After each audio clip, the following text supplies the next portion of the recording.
That pass intercepted at the blue line. Shot into the glove of Richardson, and a nice save. Good opening for the Tigers there. High energy. We like that. Good attack.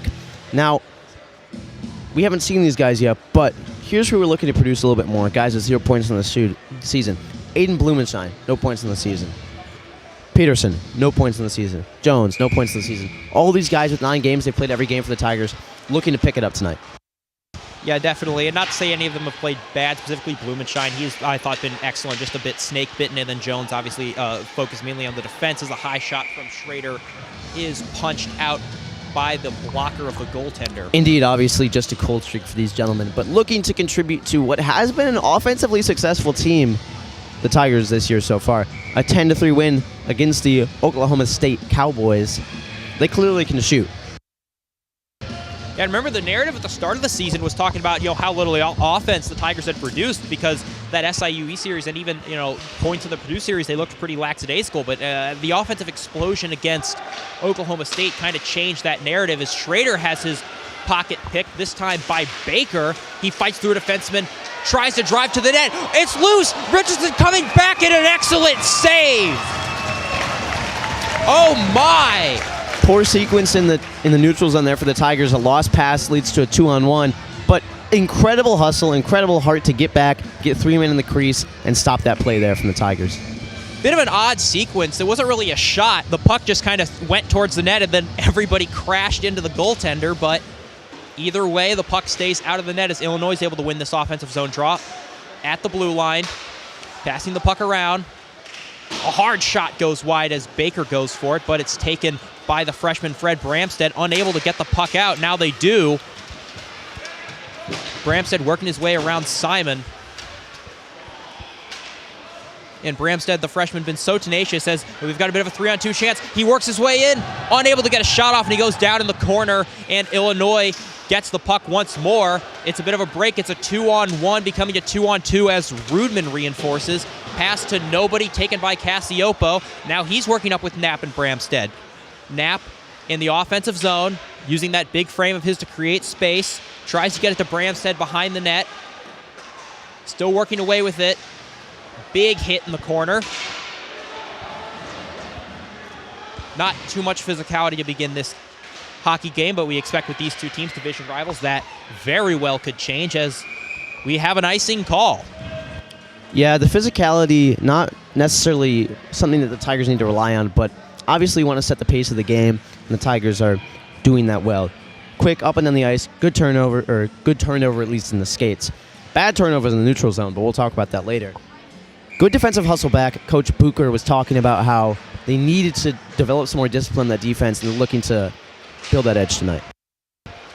Definitely Buddy unable to come up with the face-off, and it's Illinois' puck. A great job by Smart to get past, I believe that was Pidge. Definitely a lot of up and down skating for Illinois, using their speed to try to slice through the neutral zone and get offensive zone opportunities. But DeGroat is able to turn it over. He is just as effective on defense as he is on offense. Baumstark, the captain, entering the zone. Pass back to Ethan DeGroat. DeGroat fights off a check. Baumstark unable to get the puck to his teammate. But it's worked in by Zitzman's shot, and that one went wide. Trevor Hugg tried to get the puck to the net, but he turned it over. Able to keep the puck in the neutral zone. Sends this one back to his D partner, Zitzman. Hugg now giving it to Buddy. A shot, and that one is off the left pad. Nice keeping by Ethan DeGroat. As Baumstark is able to keep it in once more. Illinois will make a line change, as will the Tigers. DeGroat goes off, and this one is iced. The Tigers looking a lot like NCAA legends Mushroom State. Well-oiled, well-refined, and doing an incredible job. They look a little better than the Illini in their own zone. Moving the puck well, shifting around. There's a lot of creativity in this back line and in their top lines. They're doing a very good job of looking like the better team so far. Definitely, especially last week when they were playing, considered stiffer competition, especially against Lindenwood, where that offensive creativity may have been stifled a little bit. I'm really interested to see if the Tigers can get some creative passing plays going. That pass shoveled towards the net and kicked out by Richardson. Not too much oomph on that shot. Back chasing are the Illini. That's Goringer. Driscoll coming in, nice body contact. Cassioppo able to muscle that puck around the defenseman. Chips that one off the boards to himself, and finally it is ejected into the defensive zone for Illinois. A big hit from Driscoll along the boards right in front of us here. So he's been a bit of a bowling ball this game. It's benefited the Tigers so far. Definitely the most noticeable physical presence. Rudolph pressuring, intercepted now. That time by Illinois. Lots more back and forth play. Austin tried to go and reinforce, as did Schrader. A high shot, that one through traffic, saved by Richardson. Blumenshine chases in the corner. This one to Driscoll behind the net. Nice job getting away from the defender. A shot doesn't go, and it goes off of the foot of Cassioppo, who sends it high and out, and the Illinois Fighting Illini will go for a change. Cassioppo still with the puck. Fires that one to Blumenshine, but it misfires and into the Illinois defensive zone. Nice move by Adenin. Noah Becker chases while the rest of his teammates change. Weber sends that one to Schrader. Weber just joined during the Oklahoma State series a few weeks ago, so he is by far the newest Tiger. But he's definitely made an impact on that blue line thus far. Wu entering the zone, drops it off. Behind the net.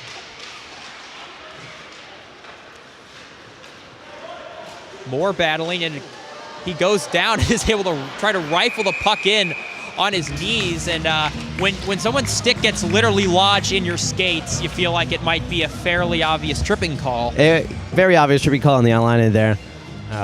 Wu trying to make a defensive play, trying to poke the stick out, or the puck out, unable to. Obviously, with the 3-on-2 rush there, I think he'll take that penalty for Illinois. Now, speaking of penalties, the Tigers incredibly penalized this season. Not just in those minor calls, but in major calls. Bucher telling us that he was looking to have a more disciplined game tonight, as it really came and bit them last time they were on the road. Absolutely, that's true. And the Tigers' power play sets up a high shot from Knapp. That one saved. We know he's got a bit of a laser. And an early clear on this Gumby's power play. The Tigers, Knapp almost turning the puck over in his own zone. He's able to use that dynamic skating of his to create some space and blast this one down into the offensive zone. Now chasing is Aaron Hemmer. Nice job of him, able to fight for the puck as he goes into the corner. Reinforcements coming, it's Rudman. Puck shoots out. Knapp is able to get this one to Weber. Weber, pass, blast. That one from Aaron Hemmer did not go. Blue line once more from Weber. Shot high. Pass to the slot. And fired out of the zone by Illinois. This power play is now 50% expired. A quick stretch pass to Knapp. He's able to work off a man, but has the puck stripped from him anyway.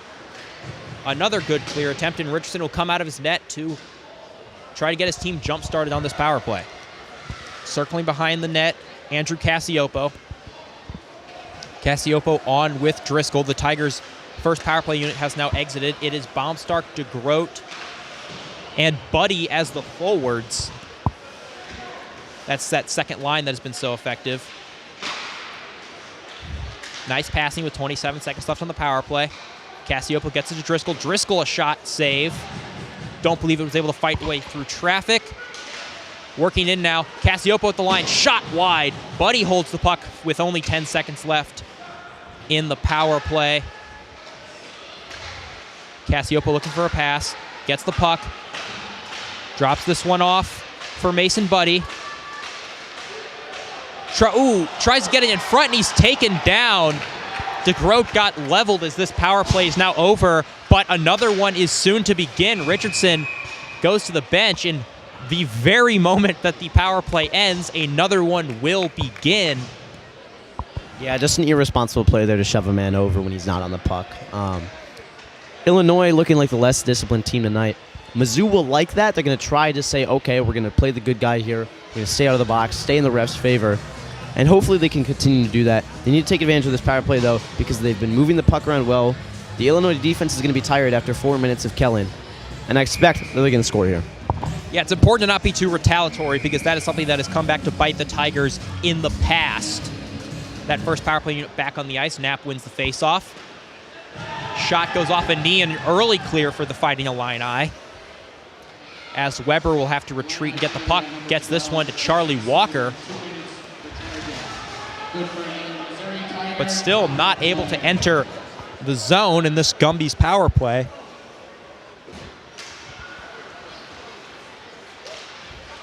Puck fed to Walker. Walker able to get it up to Hemmer. Once again stolen. No offensive pressure or momentum for Missouri. Yeah, the Illini doing a very good job of killing here. With 120. Another easy turnover. And that one's sent high. They're just playing catch now. Used to play that with my dad. Finally, the Tigers will swap to their second power play unit. That was the one that got most of the chances on that previous power play, so they're hoping that something can be made in this final minute of the power play. Once again, it is Baumstark who has the puck. He's skating in with Buddy and DeGroat. DeGroat near chance, but he's unable to get it, but the puck is still held in, this time by Andrew Cassioppo. Cassioppo sends this one over to Mason Buddy. 38 seconds left, and they've proper setup now. Centering pass, shot, scores! A power play goal, courtesy of Ethan DeGroat. What passing on display right there. You know, I said it just as they were about to go back on the power play. They were passing so well in front of that crease. Ethan DeGroat doing what he does best, jamming pucks into the net, man. That's his 8th goal of the season, and I believe his 3rd on the power play. He has been an offensive force for the Tigers, and they are very lucky to have the former Francis Howell Central Viking. And how things can turn on a dime. That was not a very good power play for Missouri. They weren't even able to enter the zone. No, not at all. And then suddenly it just clicked. Beautiful passing. DeGroat is able to waltz right into the slot and bury that chance. It is 1-0 Tigers early in this game.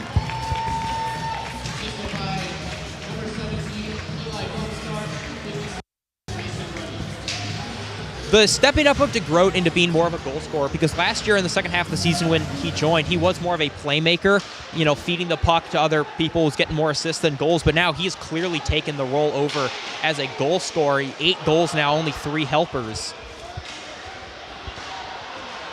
As more battling along the boards, the Tigers trying to shove that one in the slot. Ooh, another attempted slot pass, this time from Trevor Hugg, but it doesn't go. Keen viewers will notice the attempted Trevor Zegras assist.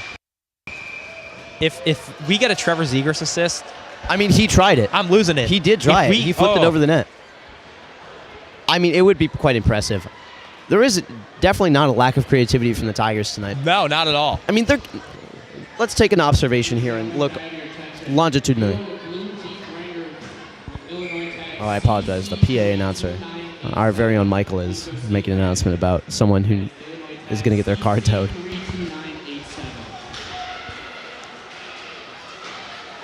But yeah, certainly the offensive creativity not lacking. Trevor Hugg, who's played well so far, goes into the corner.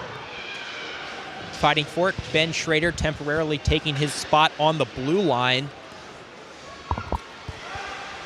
And for a guy that missed a lot of time last year, it's good to see him playing on the D2 team and contributing defensively. He does only have a single point this year. Granted, in not too many games, but I like the way he's been buzzing tonight. I wouldn't be surprised if Schrader gets on the scoreboard at some point as he goes into the corner. That slot pass went to no one but Brett Zimmer, the defensive-minded forward. I almost want to see the Tigers take a penalty so we can see the offensive firepower on that penalty kill. Baumstark and Do you Zimmer really want that? Blumenscheid. Do you really? No, but I'm just saying it would be a positive outcome. It would be a silver lining, if you will, to taking Understood. a penalty. And again, I'm no betting man, but I feel like... That's a lie. Okay. I feel like they're going to probably take a penalty at some point, and they score. It was a 2-on-1 breakaway. Richardson had to go post to post, but he was beat high, and this game is tied. After a series of odd man rushes for Illinois, they are finally able to capitalize off one. I really think the only way to describe it as a series of unfortunate events. Get beaten in the defensive zone, no hustle back in the puck, and ultimately that's going to reward what is a very fast Fighting Illini team. Definitely speed has been the key factor in this contest thus far. Cassiopo turning to Driscoll. Tigers been very good at response goals this season of scoring the minute after they give up one, and they're trying to press once more and not get down on themselves as Bramstead centers that one, but no one was there. Almost went into the net off the leg or stick of an Illinois defenseman. 6:20 remain in the period. We are all knotted up. This time, we'd like to say, if you are watching us on YouTube, which of course you are, thank you so much for joining us. After this game, the Tigers will also play in this very arena against the same team tomorrow, as a near turnover in the defensive zone was thwarted by Drew Driscoll, who gets it to Trevor Hugg. Bramstead now gets this one up to the blue line, Baumstark, and then to Knapp. It's a bit of a hodgepodge of lines out right now, as Knapp finally will be able to go change. Near open ice hit for DeGroat, but it was avoided quite well. And then Hugg is able to strip the puck from the opponent and launch that one into the defensive zone for Illinois.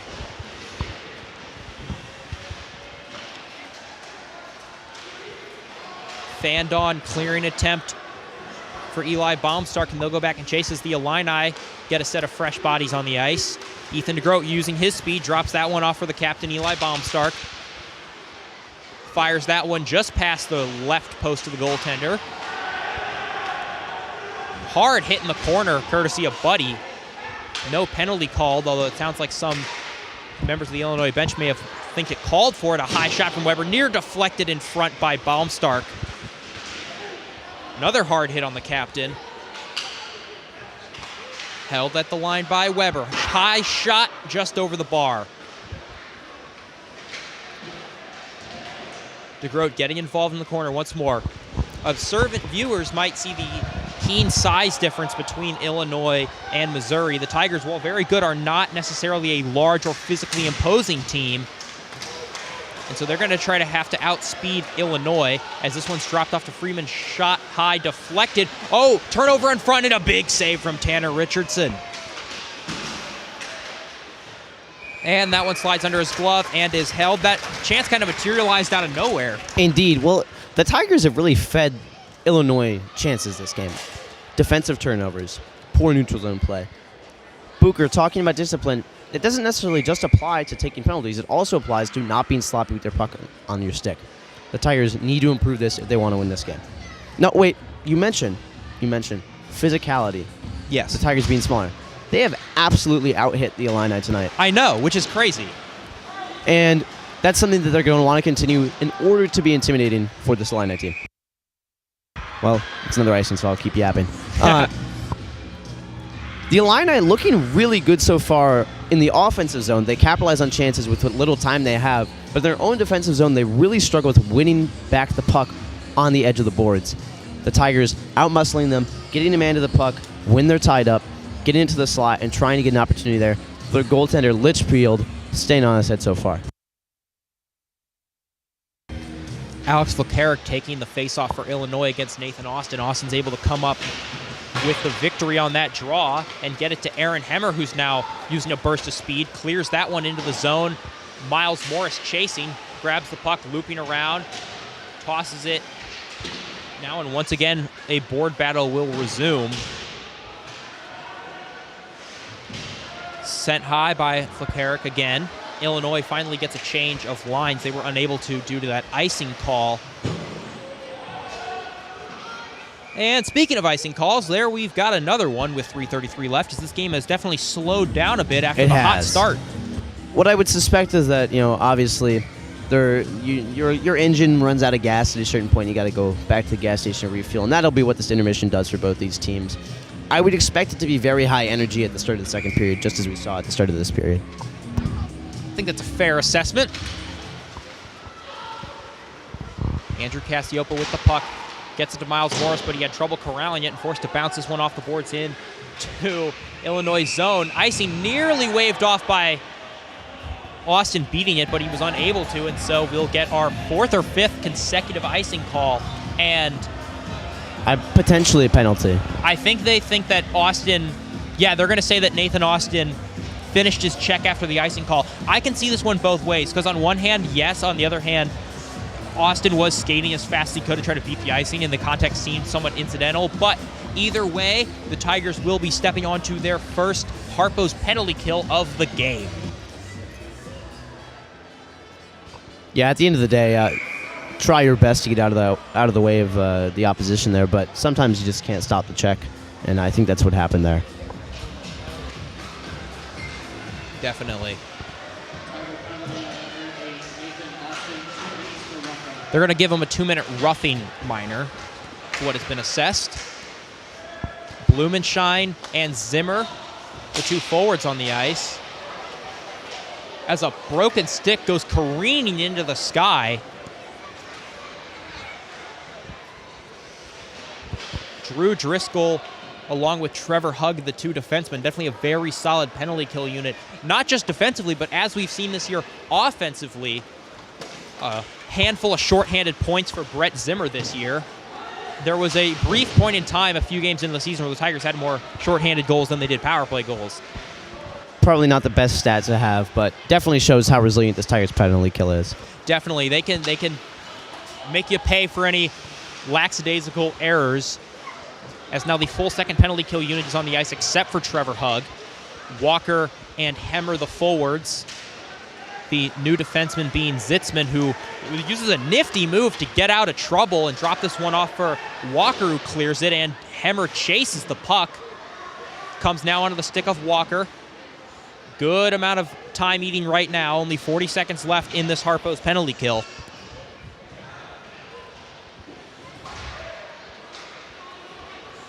Illinois is able to walk right out with it, but a turnover for Hemmer. Unable to make anything of it, but again, still eats up a good amount of time. Only 30 seconds left for Illinois to try to do something on an attempted move past Zitzman, but he used his body to break it up nicely, and now Hemmer can just clear as much time as possible. A shot and a save. Good shot selection from Aaron Hemmer right there. Try to beat him glove side. You never know it'll go in, but it's able to eat up most of the remaining time of the penalty kill. With only 5 seconds left, the Tigers have successfully killed off this penalty as Austin comes out of the box and immediately goes to the bench in favor of Fred Bramstead. Once again, that penalty kill brought to you by Harpo's. Backhand shot from Knapp, gloved. And now both teams will change lines. 1 minute and 11 seconds left in the period, and the score is 1-1. All ones on the scoreboard. Showing a lot of frustration on the bench there after that penalty for the Tigers. Obviously, when your coach tells you to do something, there's going to be a little bit of frustration when you're unable to follow that. And I hope that frustration carries over into some energy for the Tigers coming into this last minute of the period. Tigers have been very dangerous in the first and final minute of the period this season, as now we've entered that mark. Very curious to see if they're going to be able to get any high scoring chances, as they've got some of their top guys out. It's that first line. Entering the zone is Knapp. He muscles around a man. Puck goes to, I believe it was Pidge. Gets the puck back to Knapp. Knapp turning. Passed around behind the net to Rudman. Rudman had his pocket picked. As Tigers are able to change one defenseman as Pidge left the ice for Cassiopo. Fired down. Weber collects. 20 seconds left in this first period of play. Illinois looking for a penalty. They're not going to get one.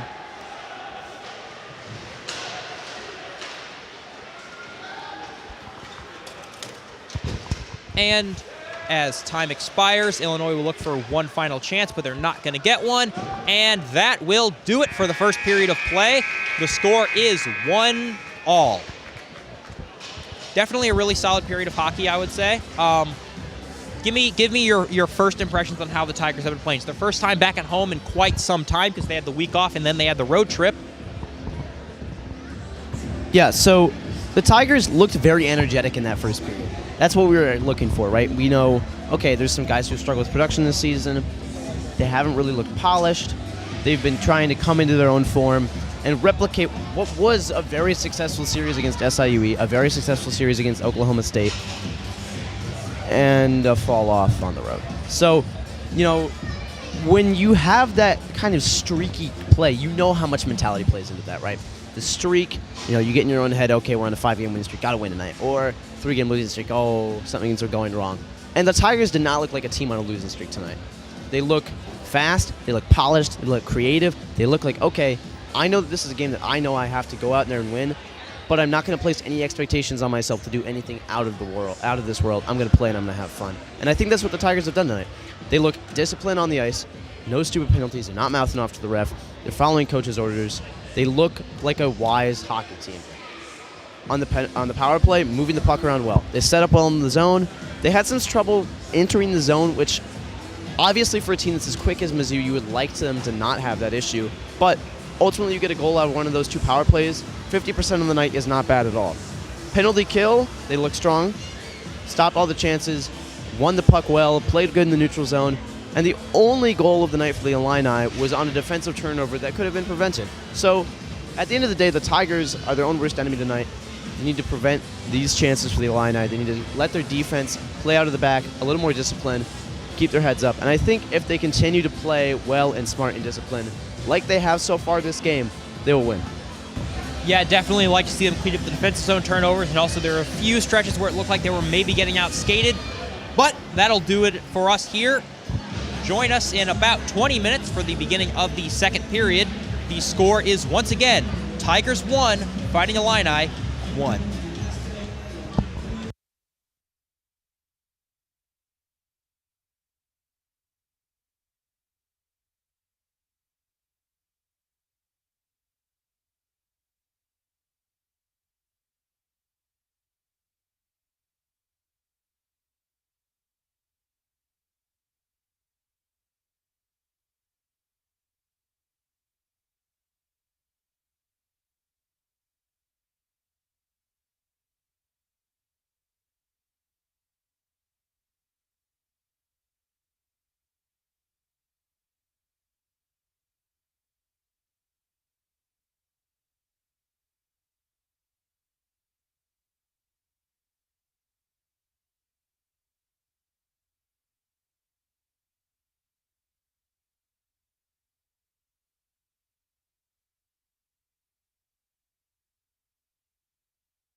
All right, everyone, welcome back to the second period of action here between the Mizzou Tigers and the Illinois Fighting Illini.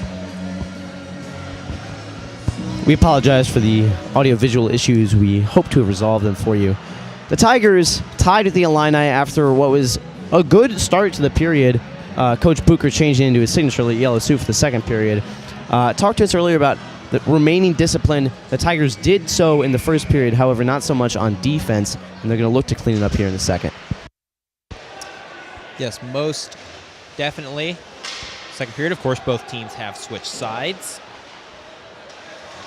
The period of the long change, with how fast both of these teams have been thus far, I wouldn't be surprised if that results in at least a goal or two. Danny Rubin with the puck. Entering zone, tried to muscle around Wu, but he was unable to, and this one played by the goaltender, but caught. That was a football catch by Andrew Knapp, and now the Tigers are set up in the offensive zone. Rubin centering pass off the stick of Bramstead. That was a highlight reel save by the Illinois goaltender. That was close. Now it's a bit of a break for Illinois. That was Leclerc entering the zone with speed. Wu trying to hold the puck at the blue line, was unable to, and the Tigers once again have possession. A bit of a 2-on-2. Attempted toe drag from Knapp. That one kicked out off the blocker of Lynchfield. Eli Baumstark entering the zone with the freshman Bramstead. Shot just above the bar. Now Weber with the puck. Fires that one, saved by Litchfield. Tigers able to change and continue pressuring in the offensive zone as another laser of a shot couldn't find its way through traffic. Or rather, couldn't be deflected in traffic as it just rifled off Litchfield's pads with no real issue. 2 minutes into the period now, and the Tigers have looked pretty solid so far. A number of offensive chances. As Weber enters the zone by himself, the defenseman tried to drop that one off.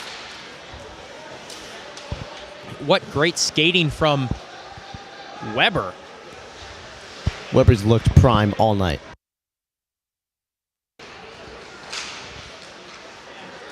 Puck flipped high, taken by Weber.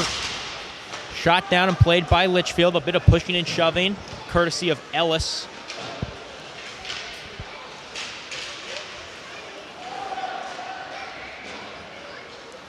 Ethan DeGroat with the puck.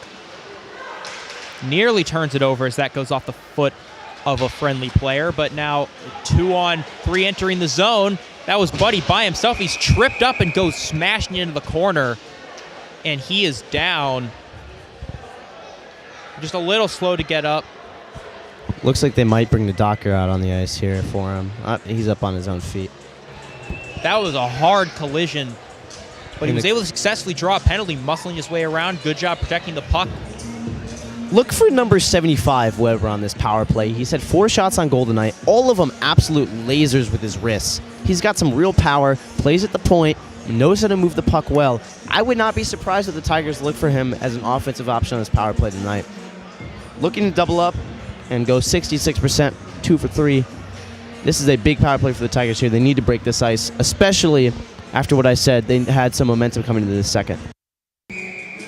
I definitely agree with you there. It is a Gumby's power play for the Tigers. That first unit, who has not looked particularly great tonight, stepping on the ice first. Pidge couldn't keep the puck in, and the Tigers will have to chase as it's played by Tanner Richardson.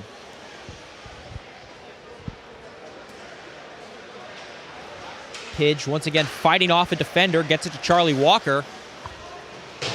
He has 5 goals this season. That puck was blasted out of the arena. Or out of the rink, rather. Out of the arena might be a little more concerning. He was into the cage of one of the players on the bench. I'm sure he wasn't too happy with that. Yeah, the Tigers, a little scary. The Tigers continuing to struggle, though, with this offensive zone entry. They're dumping the puck in, losing the puck, and then the Illini just flipping it straight down the ice. Face-off one right out of the stick of Hemmer, who flicks that one, but an easy save from Litchfield. As I said, Tigers looking strong when they're in the zone, set up. Everything's nice and cushy for them. But if they can't get into the zone, it does not look like they're going to generate much on the offense. Yeah, definitely. The face-offs, that's a big component of it, because if you are struggling with these zone entries, well, then win the face-off, you're already in the zone. You're already set up right there. And struggling once more. Oh, what a move!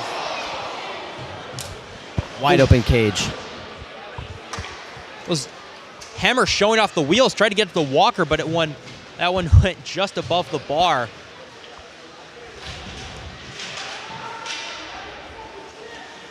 Danny Rudin with the puck. Oh, he tried to get that one onto the stick of Hammer, but he wasn't quite able to come up with it. As this puck is cleared with 48 seconds left in this Gumby's power play, the Fighting Illini will change, as well as the Tigers, that second unit jumping onto the ice. Mason Buddy with the puck. He had the assist on the first power play goal. Napa, the first unit, still on the ice as this puck is cleared again and taken by Richardson. The rest of the first power play unit for the Tigers will find their way to the bench.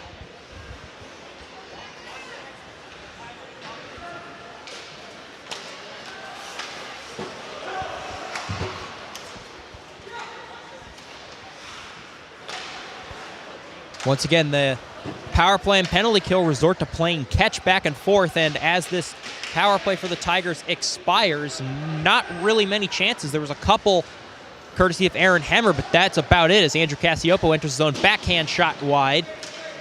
Drew Driscoll takes a hard check into the corner from Ellis, and things getting a little bit chippy.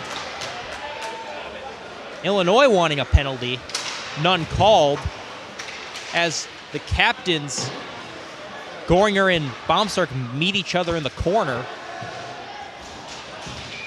And we've got an icing call. Yeah, the Tigers looking physically dominant this period. I mean, huge open ice hit on Goringer there. I lied. Becker, number 89. And he got floored. I mean, a clean open ice hit, had the puck on his stick, and he got leveled. And Illinois came with the boom to open this period, and I would expect that the Tigers are going to try to retaliate. Not overtly. I haven't seen a cross-check. I haven't seen a slash. But I've seen good, clean open ice hits, and I think that's exactly what the Tigers want from this team. Yeah, definitely. Ellis and Driscoll were going at it, too, as a slap shot from Zitzman finds its way into the glove of Lynchfield. And now both teams will refresh and change bodies before this offensive zone faceoff for Missouri. Like I said, the Tigers need to win this faceoff. They are struggling with that zone entry, and to have the opportunity to have it in the offensive zone is a big deal for them. They will need to win this to generate. Taking it against one of the best faceoff men for the Tigers, Zimmer. And Zimmer takes the puck behind the net. Ooh, tried to get that one to Schrader, but he fanned on the shot. Less of a fan and more of a downright miss, actually. Puck flipped high and into the rafters. If I'm not mistaken, it should be a delay of game penalty.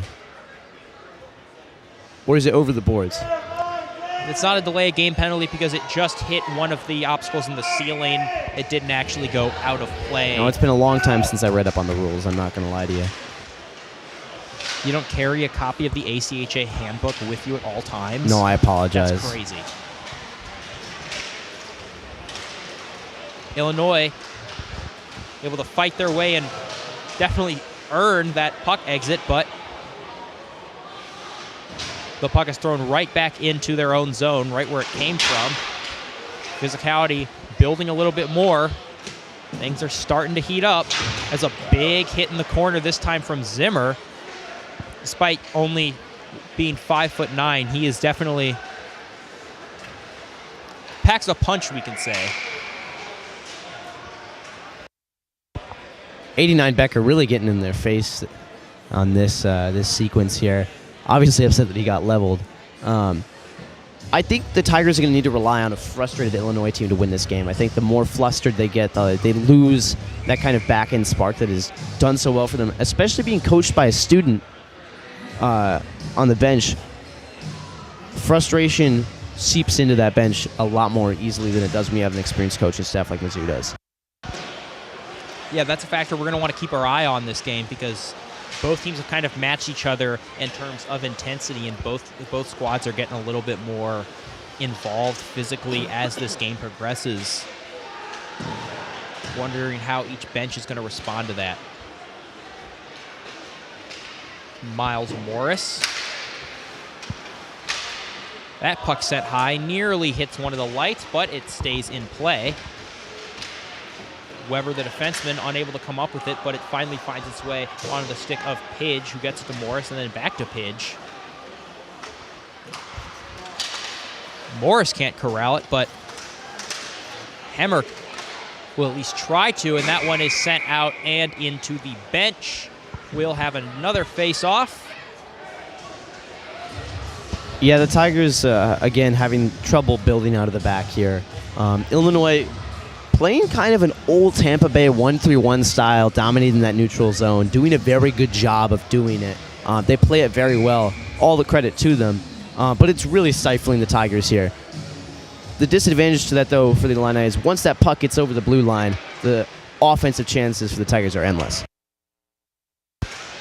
It's certainly a trade-off they have, but the Tigers need to try to find an antidote to that system and try to find a way to actually consistently get into the offensive zone. Good job from Driscoll, creating an offensive chance as Walker sheds off a check from Fieldman in the corner. Puck sent along, bouncing into the neutral zone. That one's up for grabs as Rudman was the first one to find it, who fired that one in, but it was immediately intercepted by Illinois. That was Leclerc. Man goes down, and now the Tigers have a bit of a chance in the offensive zone. They look to get set up. A shot from Knapp, high save by Litchfield. Yeah, so the Tigers so far, their solution to this problem, though, has been to dump and chase. Really a style that we haven't seen recently in NHL hockey, except for the 2012 to like 2015-ish St. Louis Blues under Ken Hitchcock. But there is a bit of a struggle with that because once the defenseman gets to the puck, he's going to send it down the ice, and he knows he's going to have guys in the neutral zone to help him play that puck around. And it benefits really no one to dump and chase here. Icing call. Another one bites the dust plane. Another Fighting Illini down on the ground. This time, number 2, Adenen, hit with another big open ice hit. No call from the ref. We did see a call from the ref on the hit on DeGroat earlier. What appeared to be a cross-check call, but really no call so far on hits in the open ice. Perhaps the referee's trying to let this game get a little more intense. 2 minutes for head contact is the call. And so the Tigers' Harpo's penalty kill will get its second time on the ice. As, we've got another hit, and an Illinois player is down on the ice. From our vantage point, it looked like it might have been another piece of head contact, but I can't tell from our vantage point if it was incidental or if that was a penalty. It looks more like he's holding his back there. I saw the stick. I believe I saw the stick enter his back. Obviously, not as many pads in between that kidney pad and that those shoulder pads there. And we hope he's okay. Obviously, went down pretty hard there. I believe that's Wu. They're bringing him over. They're bringing him over to the doctor there. He's skating off on his own power. Possibly concussion spotter.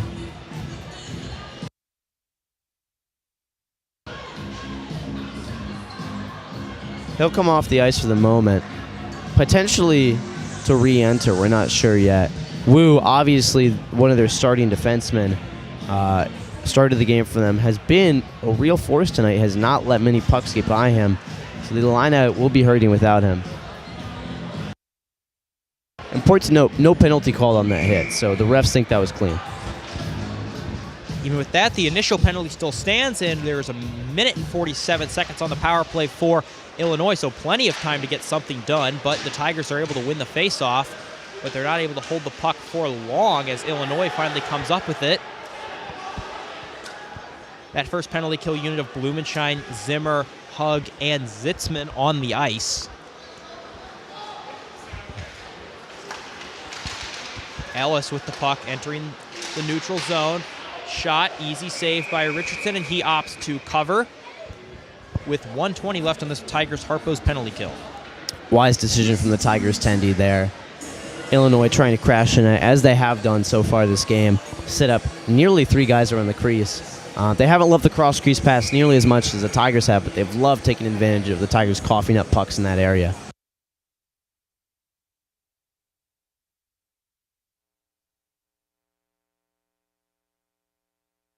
Bit of a false start on the faceoff. It's Chippy, and he's going to get tossed from the faceoff circle, as will, I believe that is Austin. And so now Walker will go at it with Smat.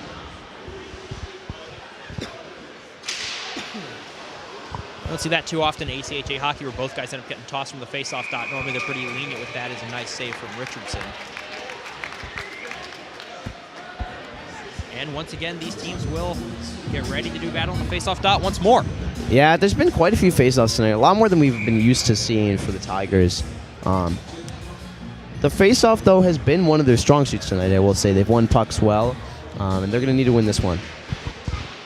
Yeah, the Tigers are a team that doesn't really benefit from a stop-and-start play. As you said, not many faceoffs this year, because this is a team that can go 3, 4, 5 minutes, 6 minutes without any face-off, just back and forth, back and forth, back and forth. And so I think that the constant stuttering and stopping of play has definitely inhibited them in this contest so far. Yeah, obviously no TV timeouts here in ACHA hockey, so they don't have nearly as much time to rest. They should give us TV timeouts. That would be pretty cool, I'm not going to lie to you. For us. That would make us more money on advertisements. There you go.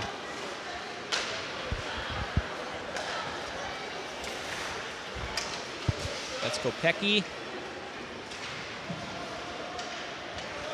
Puck flown out by the Tigers penalty kill once again. Looking as solid as ever, not necessarily as offensively dangerous as we've seen the penalty kill before, but again, that's not what they're necessarily needed for. And with 15 seconds left on the penalty kill, Illinois really can't get any big chances as Richardson helped poke that one away. That was an interesting commentator curse moment there, Backer. They got it handled. Shot, save, right pad, Richardson. Another shot, save, rebound, blocker, save. A series of shots, but none of them really able to have too much oomph on them, and we're back at 5-on-5 play.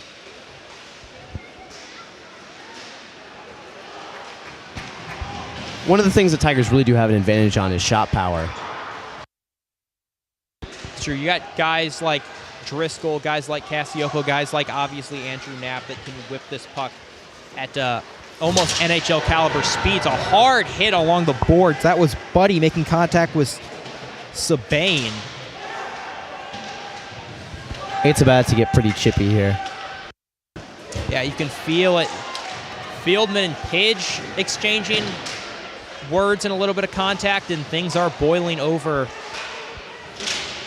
High shot deflected. Driscoll at the puck in the corner. Driscoll tries to get that around to Mason Buddy, his teammate, but Simon had something else to say about that. Driscoll hard shove, courtesy of Leclerc, and an icing call before Illinois is able to get a change, so they'll have a group of tired bodies on the ice, and the Tigers will have an offensive zone draw.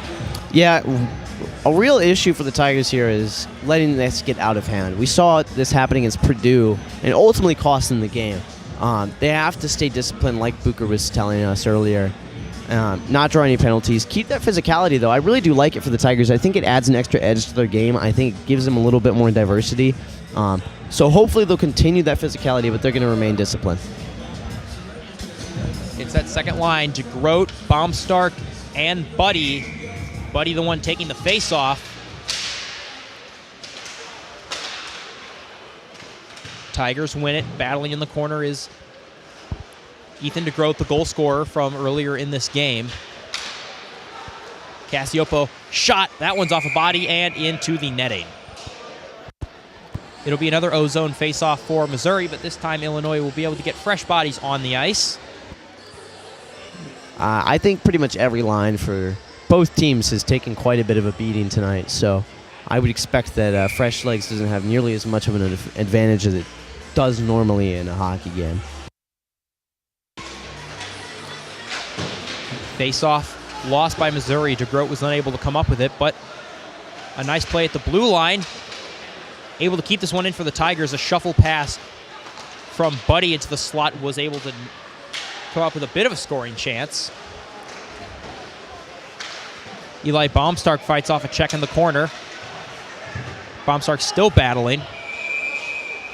And we've got a whistle. They'll say that the puck was knocked down.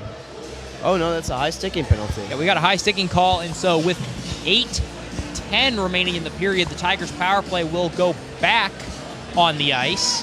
I'm not sure where that penalty was. Obviously, I'm not on the ice with the referees, but to Adnan, who has been a very good forward for the Illini tonight, very quick, very shifty, enters the zone well, will be out, and they'll be forced to take a penalty kill with the faceoff in their own zone, and that's a big deal, especially for a team like the Tigers who do so well with that sustained offensive pressure. The first power play unit of Rudman, Knapp, and Walker on the ice, the defensemen being Weber, who we talked about earlier, and Aaron Hemmer. Hemmer gets it to Rudman. Shot from Charlie Walker. That was a great scoring chance, but it just went wide of the bar. Held in the slot, centering. That's how they scored that first power play goal, but that one was unable to go. Richardson comes out of the net to play it, and he sends that one to Charlie Walker. Charlie Walker with the puck, gives it to Weber. Weber turning, tries to fight off a defender. A very tenacious play by Fleclerc on Illinois.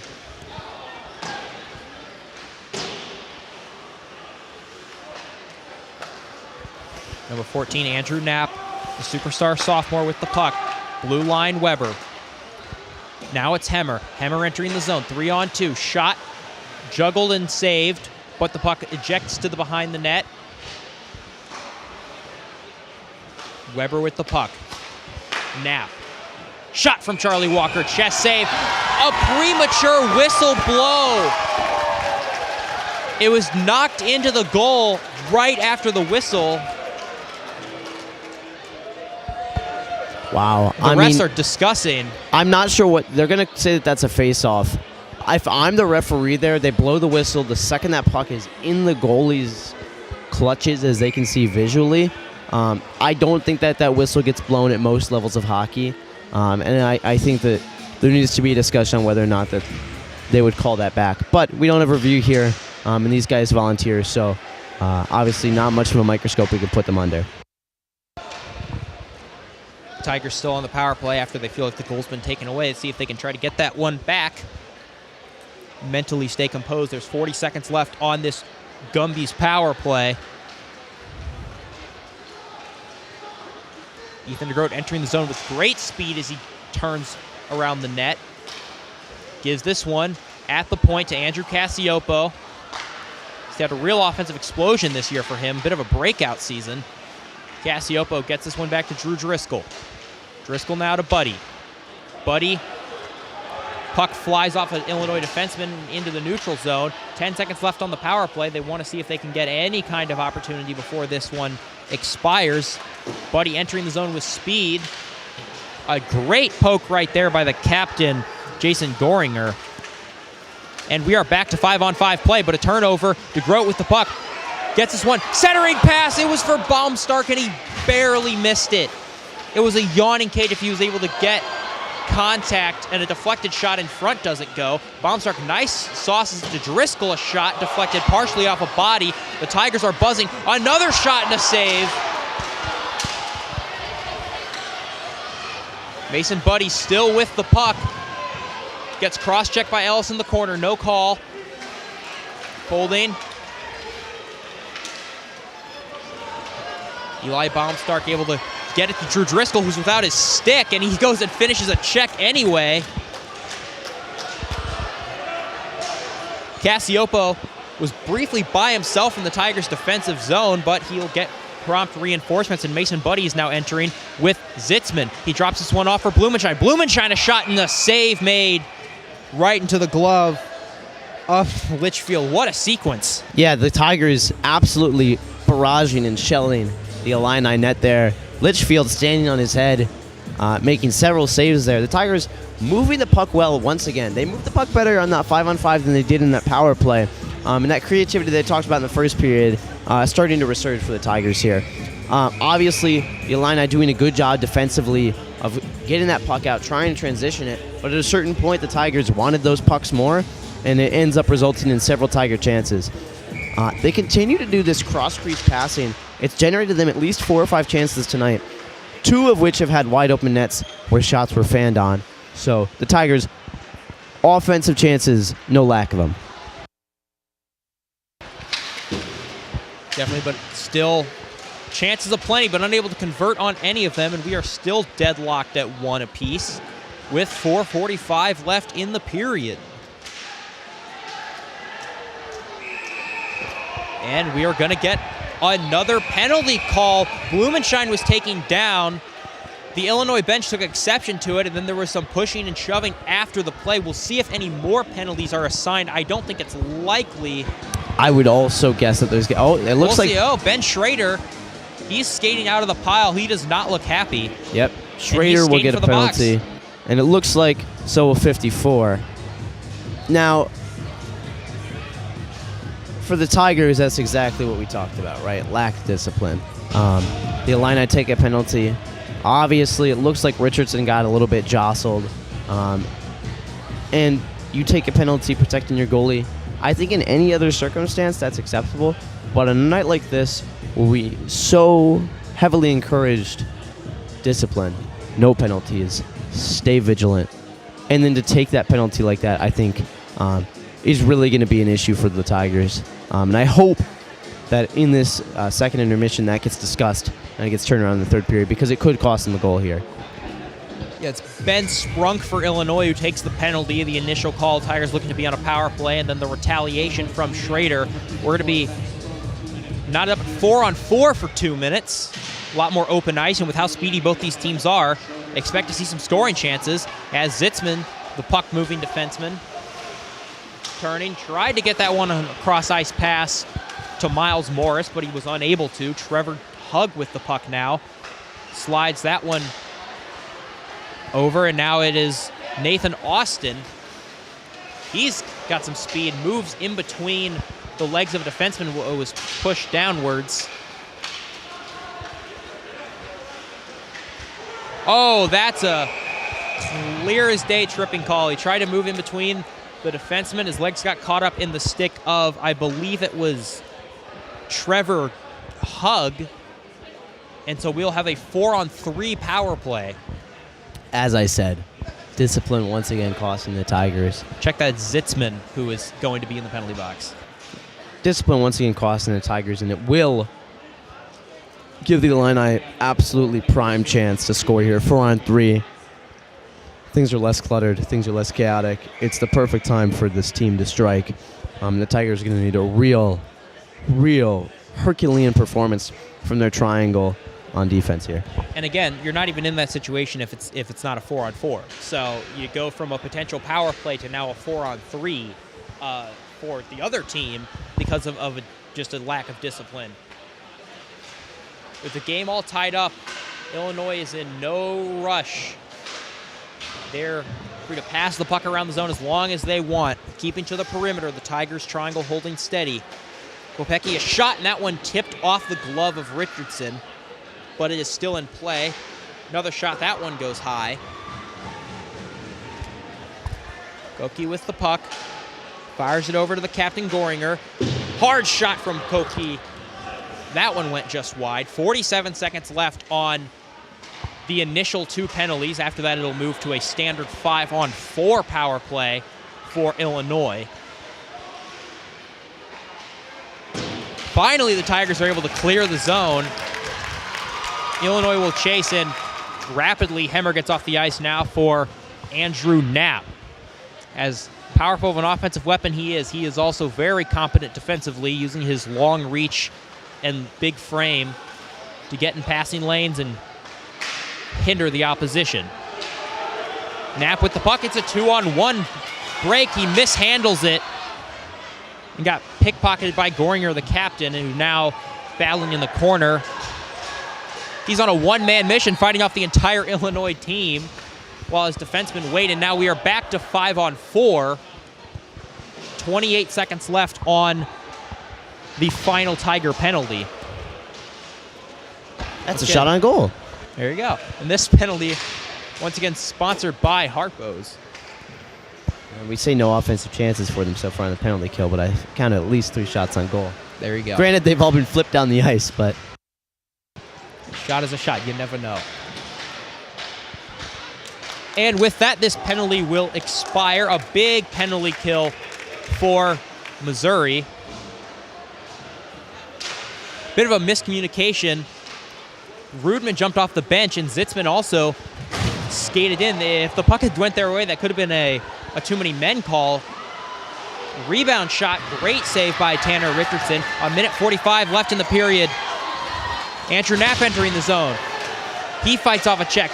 Here's a chance, shot, and a wonderful save. Goaltender well out of the crease. His glove came off. He was trying to let the official know.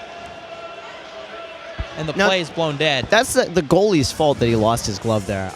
Shoved a man off of him while he was a good 10 feet outside of his crease. I'm not sure if I would have any sympathy for him raising his arm as he lost his glove, but I do understand the officials there making that whistle for the safety call. That might be what they're talking to him about, because again, it's one thing if your glove comes off in the crease, but he skated a good 5-10 feet outside of his crease before his glove came off. If the Tigers had gotten the puck there, which I think they had when he was signaling to the referee that he lost his glove, they would have had a wide open net to shoot at.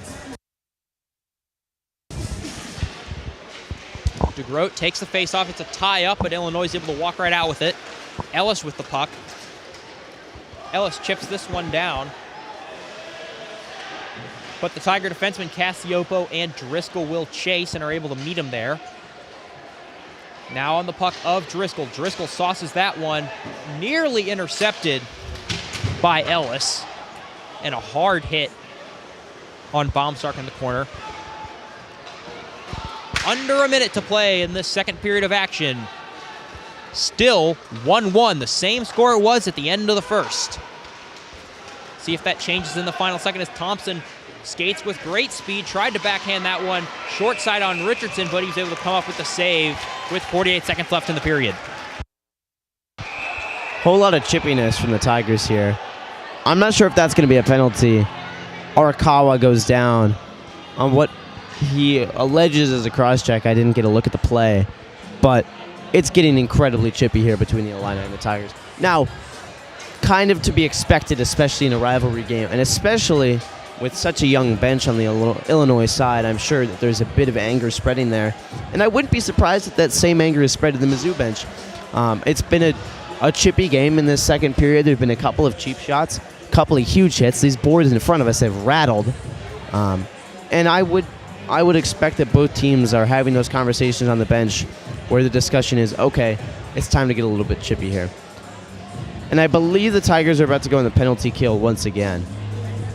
Not a way you want to end the period, so barring a goal, obviously, the Tigers will be on the PK for the final 48 seconds of this period, and then for a minute and 12 to start the next period. That's an unsportsmanlike conduct penalty. Again, lack of discipline from the Tigers. Might have been something that was said to the official afterwards. We're not entirely sure. But either way, it is a Harpo's penalty kill. Doringer gets this one off. That's a shot. Great save on the chance from Leclerc right into the chest of Tanner Richardson. Now, an interesting statistic for you. They say that penalties taken at the end of periods that have bleed over into the next period, that bleed over time is actually the least dangerous time to have a penalty. So, to take a penalty, probably the best case scenario for the Tigers, if they were going to take one, is to have that much bleed over time to that second or third period. Yeah, only we're having to worry about 48 seconds of penalty killing before you go to the locker room is certainly beneficial, with 1:33 left on the power play clock, but only 20 on the game clock. Illinois skating in their own zone, trying to create some kind of chance. One last gasp before the clock in the second period hits all zeros. Great work in there once again by Leclerc. And we've got a fight. We've got a fight in the corner. Unclear from our vantage point exactly how that began. It was more of a wrestling match than a fight, but that was Leclerc and Weber, the defenseman. The referee signaling to everyone to get off the ice. He does not look too pleased with the state of affairs after that. Yeah, I don't think they're going to do a face-off with 0.1 seconds left. They're just sending everyone to the locker room. And I would not blame them for that. Sloppy end of a period for the Tigers. The frustration's boiling over a little too much for him there. And it results in what I believe will be offsetting major penalties. They've got two guys that they're staying here to talk to.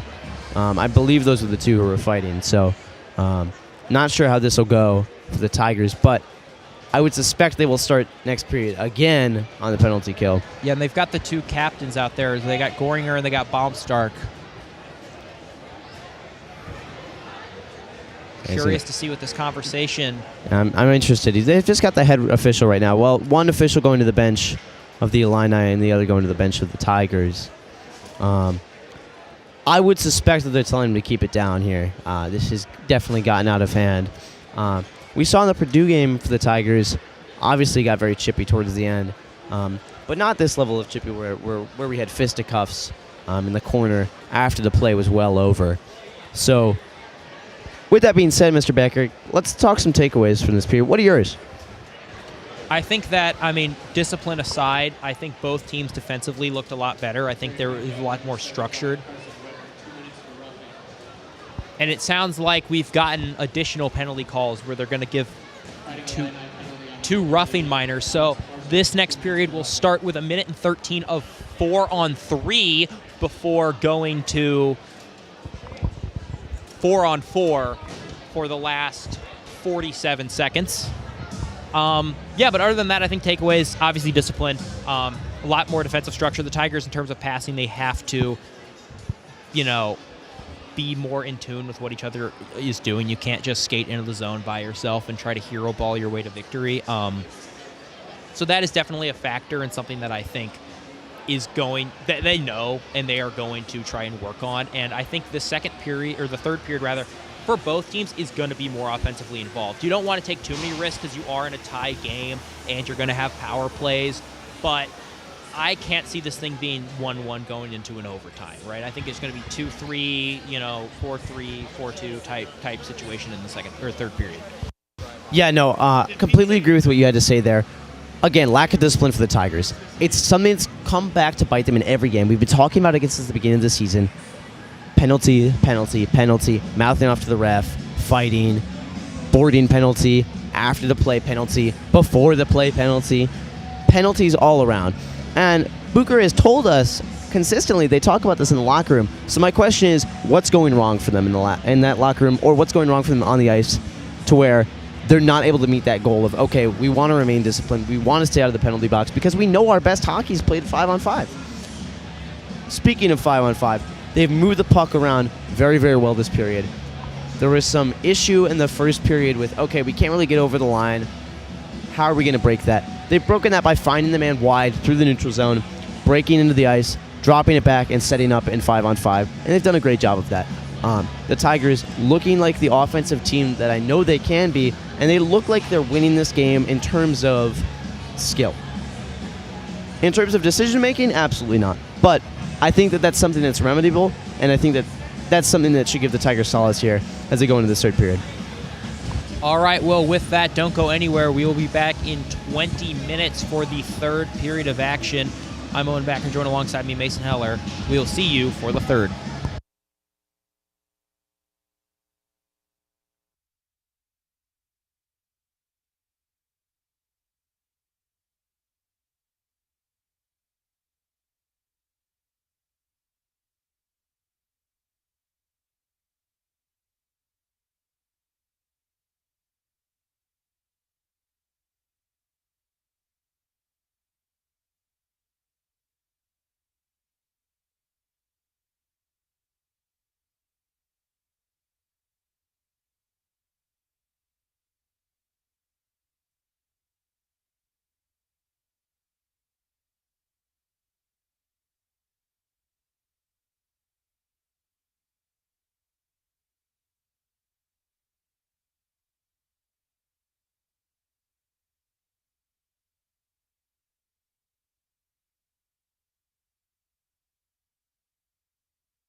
Welcome back, ladies and gentlemen, to another period of Mizzou hockey.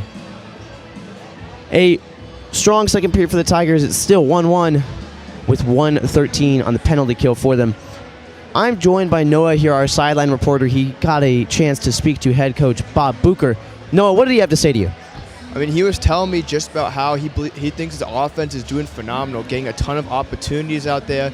They're generating chances, even if they're not converting on all of them. He's very proud of that. He's also very proud of his defense right now, not allowing too many shots for the opposing team, not allowing them to really get too much chance in the offensive zone. So he's overall really proud of the team right now and wants them to keep going strong here into the third period. Thank you very much, Noah. The Tigers obviously doing a good job of generating offensive chances, like Coach Bucher said, but they can always remain a little more disciplined, as Noah touched on. We appreciate Noah, as always, sticking around the whole game, doing the dirty work, getting those interviews for us. There's a minute and 13 left on the penalty kill for the Tigers.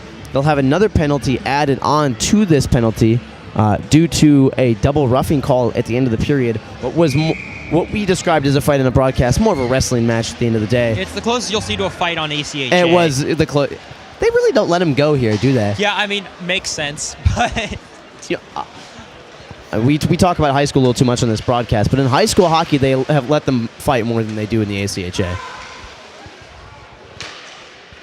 All right, well, fighting or no fighting, it is still a 1-1 game as a shot goes into the chest of Richardson. I theorized at the start of last period that there was going to be a lot more scoring chances because of how fast each team was, and it was the period of the long change. That did not come to fruition and just still deadlocked at 1. And now things have returned to the way they did in the first period in terms of position on the ice. Face-off taken, immediately fired out of the zone. That was a nice job by Aaron Hemmer. Yeah, the Tigers looking a little stronger in the offensive zone, or defensive zone, I should say, in terms of clearing in front of the net. A near short-handed chance. That was Hemmer going in with Walker, but he couldn't find the stick of Walker when he tried to pass it back. Nice job by Zitzman using his body as Pidge is able to get the puck and fire that one down the ice. Smashed down with 17 seconds left on the power play. Yeah, the Tigers doing a good job to get a quick change there, not to give the Illini any space to generate an offensive chance. They'll call it offsides there. 5 seconds left on the power play, so Illinois hoping to get a quick face-off win and shot before things return to 5-on-5 play. Crazier things have happened. So the Illini doing a good job, though, of entering the zone. We've got ourselves a penalty call. Yeah, so the ref did signal a high stick there. What I thought was him. I thought it was him saying, "Okay, we've got a high stick used to knock down the puck here," but it doesn't appear that way. It appears it'll be a high sticking call. So that's Noah Becker in the penalty box. He has been one of the driving forces behind the few offensive chances Illinois has had so far. So it'll be 5 seconds of 4-on-4, and then immediately a Tiger will come out of the box, and then we will have a minute and 55 of a Tigers Gumbies power play. And now that's happened. Cassiopo gets out of the box, immediately goes to the bench, and Charlie Walker comes out. Knapp sends this one to the point to Pidge. Now it's Aaron Hemmer. Working away. Whoa, that was a hard one-time shot from Andrew Knapp short side, but it wasn't able to go. Puck flipped out to Tanner Richardson. Richardson corrals that behind his own net for Chris Pidge. Chris Pidge, the junior transfer from Iowa, and he's made an immediate impact on the blue line. Nice working move right there. Unable to score. Illinois doing a great job defending the slot and the front of the crease. Pidge sends this one to Andrew Knapp. Knapp back to Pidge. Pidge to the blue line. Shot deflected in front, and a great save made by Litchfield. Yeah, the Tigers once again looking strong in terms of their passing game. They move the puck real well. They don't lose the puck when it's on their stick very much. They move the puck around the boards well. They utilize the boards well. but just unable to generate any offense, especially with two Illini in front of the goal there. They're obviously going to soak up those shots like a sponge. So the Tigers doing well for themselves so far. Drew Driscoll sends it to Andrew Cassioppo. Cassioppo to Mason Buddy, the second power play unit on the ice. They're the ones that scored the Tigers' first and only goal of the contest. Buddy gets it back to Cassioppo. Cassioppo, a slap shot, but it goes off a knee of an Illinois defenseman. Check in the corner, able to be avoided by Buddy, who gets it to DeGroat, who joined the team at the same time as him last year at semester. Eli Baumstark on Mizzou Hockey TV this week talking about just how impactful those two have been to this team this season. Puck smashed at behind the net by both teams. Walked out by the Tigers. It's Ethan DeGroat. Ethan DeGroat, high shot save. And now only 5 seconds left on the power play. Noah Becker gets out of the penalty box. We're back to 5-on-5 play, but the Tigers still have the puck in the offensive zone as Cassioppo, he's unable to come up with that. Drew Driscoll now gets it over to his teammate Ethan DeGroat. A successful penalty kill for Illinois. Ooh, a one-time chance. It was a bouncing puck in front, and it finds its way into the glove of goaltender Litchfield. Neither team with a clear advantage right now. No, not really. The Tigers killed off their penalty well, and so did the Illini. I would call this a dead heat so far in this period. The Tigers looking good, so the Illini. Both teams looking defensively stronger than their offense has been able to muster. Number 29, Trevor Hugg. The only Trevor in play tonight as big defensemen, some of the real biggest size that Missouri has. Trevor Jones, the defenseman, he is not playing tonight. Yeah, rare scratch for the Tigers. Usually gets a lot of minutes. Fighting a long in, tried to get that one off to his teammate was Rudolph. The ice feels a little bit tilted so far, other than Illinois' brief power play to begin the period. Richardson really has not been tested too much. I don't know, man. With how fast they drive the Zamboni here, the mice might actually be tilted. Yeah, I would not be particularly surprised, let's just say that. That puck was sent high, and softly it lands in the glove of Litchfield. Let's talk a little bit about Litchfield. I mean, he has really looked impressive tonight. Always in a good butterfly position, doing a good job to have a good RVH, pushes off well, moves well, knows when to appeal to the referee. He has the hockey IQ of a very high-level goaltender, and he has definitely been the difference maker tonight for the Illini. Yeah, really great crease presence for him. I liked the way he always seems like he's in control of everything when the Illini are in the defensive zone. You can tell that he gives his teammates confidence, to know that he's got this if for some reason there is a defensive breakdown. The same can be said for Richardson, but he definitely hasn't been tested as much as a 3-on-2 for the Illini. They're poking away at it. Save from Richardson. That was a bit of an awkward play, and Richardson, they took a run at him, and we've got a whistle. This is definitely going to be a penalty. Want to make sure that Tanner Richardson is okay. He seems to be relatively unscathed. I believe 89 Becker will take the penalty on that one. A clear high stick on Richardson. Went down pretty quickly here. He looks quite annoyed that he got that penalty, but it was a really obvious call there for the referee. Just got his stick up too high up in the cage of Richardson. Coach telling him not to worry about it. That's his second penalty of the period. Indeed. And you're wondering if it's a situation where, hey, the goaltender goes down, you got to kind of make a call there because Richardson was down and out. He was very clearly shaken up by that high stick. But either way, the Tigers will return to the Gumby's power play. They have not scored since their first marker of the game. And they are finally starting off with the second power play unit. They've been by far the more effective one in tonight's contest. It's Buddy DeGroat and Baumstark as the forwards. Andrew Cassioppo with a shot, laser deflected off the blocker. Cassioppo Once again with the puck, he's able to dish it to Mason Buddy. Mason Buddy back to Cassiopo. Cassiopo, a nice move.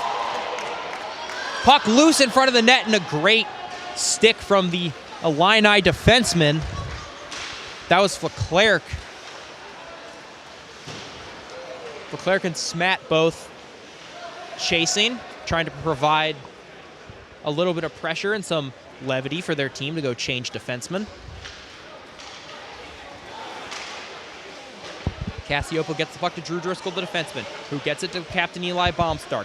Baumstark back to Driscoll, who sauces it over to Cassiopo. Now it's behind the net on the stick of Ethan DeGroat, who gets it back to Driscoll. Driscoll at the blue line. Cassiopo sends this one over to Buddy. It's still that first power play unit on the ice. Shot looking for a deflection from Baumstark, but wasn't able to find his stick. Baumstark still with the puck, circling around the face-off dot. Now, once again for Drew Driscoll. Drew Driscoll back to Baumstark. Baumstark tried to center that one into the slot, and it didn't go. Illinois doing a good job letting the Tigers control the perimeter as this puck sails out into the neutral zone, and both teams will go for a change. Except for Mason Buddy, he tries to do it himself as he's walking right in. High shot, and that one's above the head of Litchfield. Both teams, again, very clear strategy. The Tigers are holding the perimeter, and Illinois saying that's just fine. A lot of the guys on the Tiger blue line just scared to have a shot. Kopke, a shot, taking advantage of a Tiger defenseman losing their stick, but Richardson was able to deflect that into the netting. 6 seconds left on the power play. It'll be a defensive zone draw, so the Tigers will just put their regular first line and first D pair on the ice in anticipation of the penalty expiring. Yeah, the Tigers, as they say in soccer, scared to have a hit, lad. I mean, really just unable to get any shots off there. Obviously, an Illini defenseman in the way most of the time there. But a couple of shooting lanes opening up, and what was a team that had barraged the Illini goaltender earlier in this game, scared to open up the cannons again and have a couple shots at him. I don't know soccer. I'm going to trust that that was relevant. It sounded smart. It sounded reasonable, so I'm like, all right.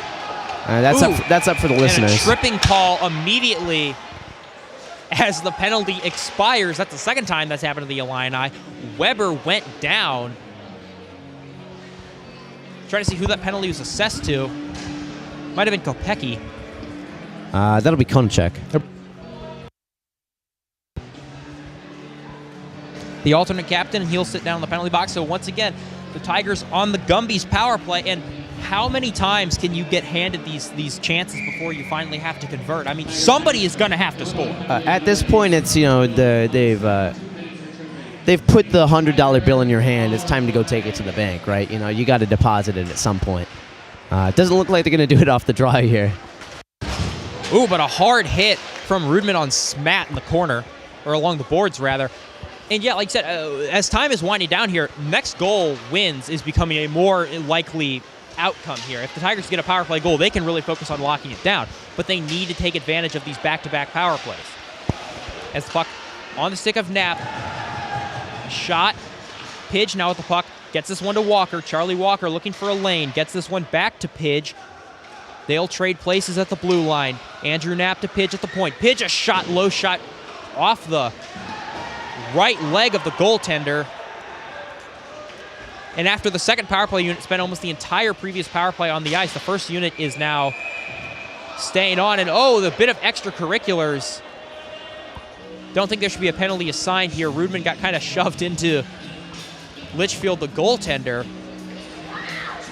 Things calm down, and Illinois' PK will change, and it looks like the second power play unit for Missouri is going to step onto the ice.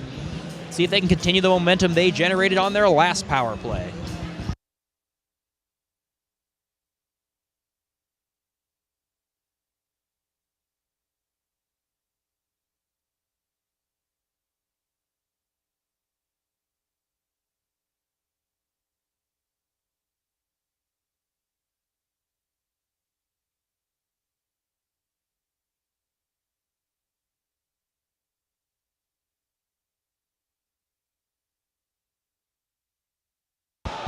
Shot and a high save.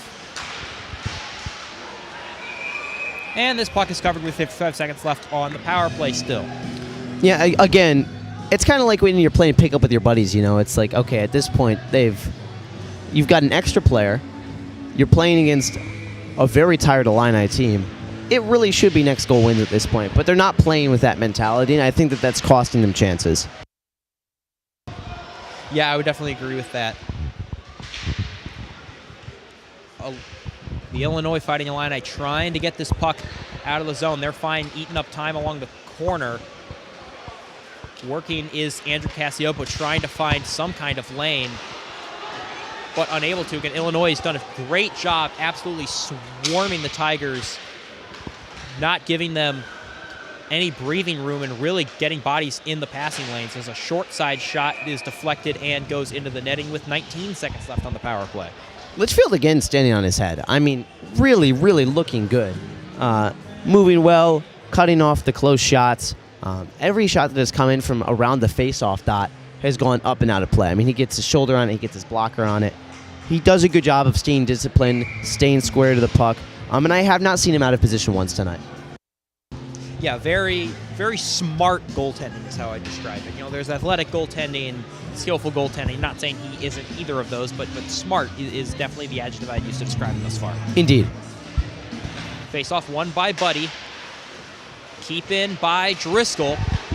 This one a shot off the blocker. Rebound goes to Cassioppo. Only 10 seconds left on the power play. They want to try to get something going. Baumstark fighting off a man.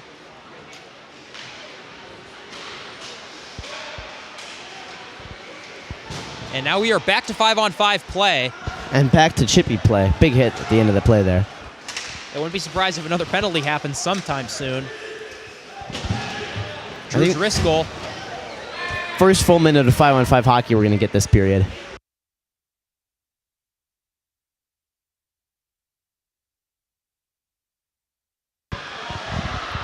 Ooh, a shot from the knee and a great save.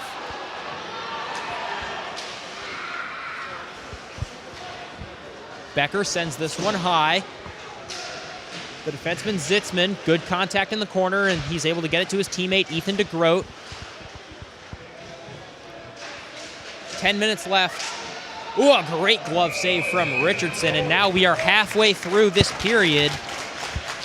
You know, we give praise where praise is due, and Richardson, I would say, matching Litchfield in that play. Once again, remaining square, not getting too uncomfortable under pressure, and knowing that a guy was coming in on his back, knowing that he was going to have to snag the rebound, able to pick up that puck and keep the Tigers in this contest.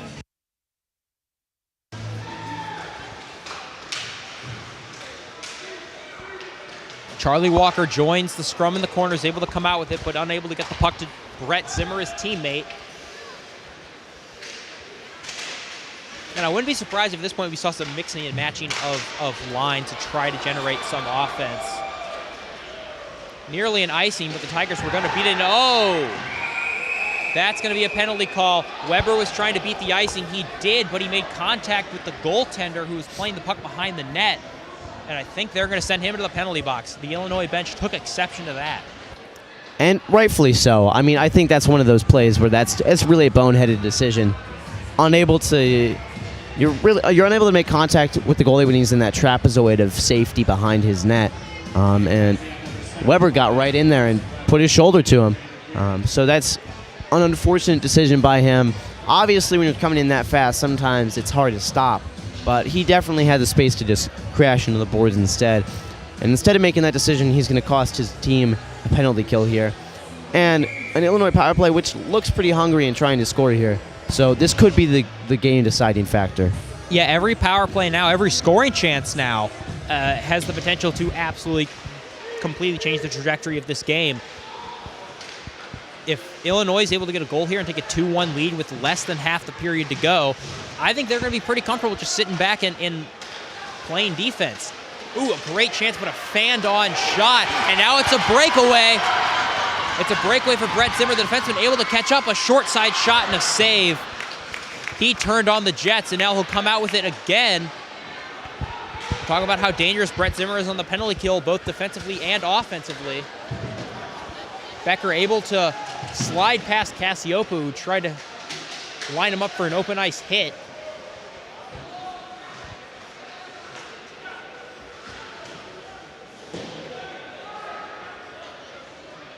Skating around in the offensive zone is Illinois. 1:10 left on the power play, and they'll turn it over. Blumenschein dumps, and the forwards will get a change on this penalty kill. Yeah, the Tigers looking a lot more aggressive on this penalty kill than they have in penalty kills past. I think they understand the gravity of this situation. Definitely like the aggression. The defenseman for Missouri also getting changed. It's now Zitzman out with Hug. Behind the net, it's Kopke with it. A blast and a save by Richardson.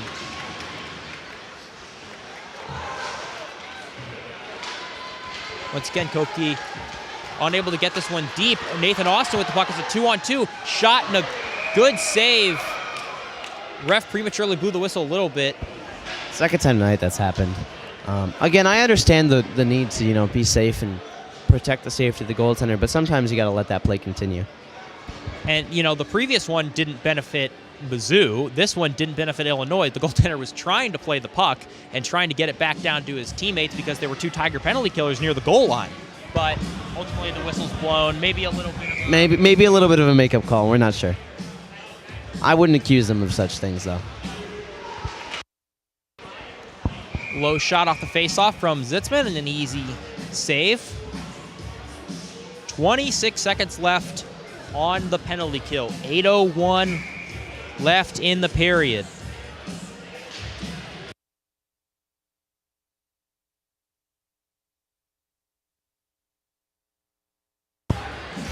Three straight shots on net, all saved by the glove hand of Litchfield. Again, steadfast in net. Hopefully, he doesn't have any issues going into the end of this period. He's played very, very well. And the Tigers really no mistakes to take advantage of on this Illinois team. I mean, if you were to break it down, Owen, I would say the Tigers have been the less disciplined team, and that is what's costing the game, despite being the better team offensively and defensively. I think Illinois has played a well-rounded game, but at the end of the day, it's very neutral, right? It's like a cracker. There's nothing wrong with it, but there's nothing special about it. And the Tigers have played more like, I don't know what a food is that's got some negatives but positives. 'Cause most food's pretty good. A spicy jalapeno. A jalapeno. That's an interesting way to describe how they've played. I mean, it definitely burns on the way down. We've got a whistle. Let's see what they're... Thought it was originally an offside, but nope. It's going to be a minor penalty. Oh, and it's going to be on the Tigers. Well, speak of discipline, Austin and it might just come back. Might just come back to bite you. Yeah, that's the... What are we at? 6, 7? 7 penalties for the Tigers tonight? No major penalties, so I guess that's an up for them. But they've had some real issues staying out of the box tonight. If their penalty kill is anything as aggressive as their last one was, I would expect them to have no issue. It's going to be a slashing minor from Nathan Austin. And this game could have a completely different identity. If these teams were less defensively structured, or less soundly defensively structured, and the goaltending was a bit worse. I mean, this could be an 8-7 game with how many penalties have been taken, but both PKs doing a great job as that one trickled its way through traffic onto the pad of Richardson, and he covers.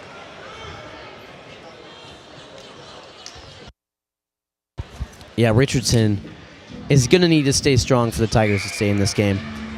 Right now, looking like we're going to go to overtime with 7 minutes left. Neither team really having an edge. That'll get flipped down the ice by Weber, played by Feldman. Litchfield, I apologize. One thing that was impressive about their last penalty kill, too, is because Weber was in the box, who is one of their best penalty-killing defensemen. Now, yeah, he's a real stud on the penalty kill. Austin also on the penalty kill. He had a shorthanded goal earlier this season, but definitely not as big of a loss as Weber would be. 1:20 left on this power play. Richardson in good position there to fight that shot off. Both teams playing with a sense of urgency as a diving attempt by Blumenschein to poke the puck out of the zone. Went for naught. And a big blast, and that one goes off Blumenschein. A great shot block as this one is sent around the boards by Weber. And then stolen by Brett Zimmer, his second shorthanded break, fighting in one-on-one. Oh, he tried to maneuver around the defenseman. That would have been a highlight reel play if he could have pulled it off. Yeah, when you're one-on-one on the defenseman like that, sometimes you're going to have to go for those highlight reel plays. What a save by Richardson on what was a very dangerous Illinois chance there. Leclerc tried to kind of do the same thing that Zimmer attempted to do to him, but this time he pulled it off, went around the defenseman, couldn't quite get anything on the shot as Richardson was able to come up with an easy save, but still a great chance for Illinois. Indeed.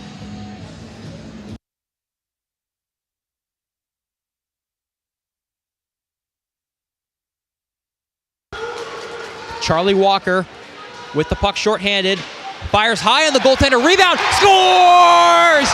Charlie Walker short-handed! The first attempt did not go, the rebound in front, a beautiful second effort, and the Tigers have the lead late in the third period.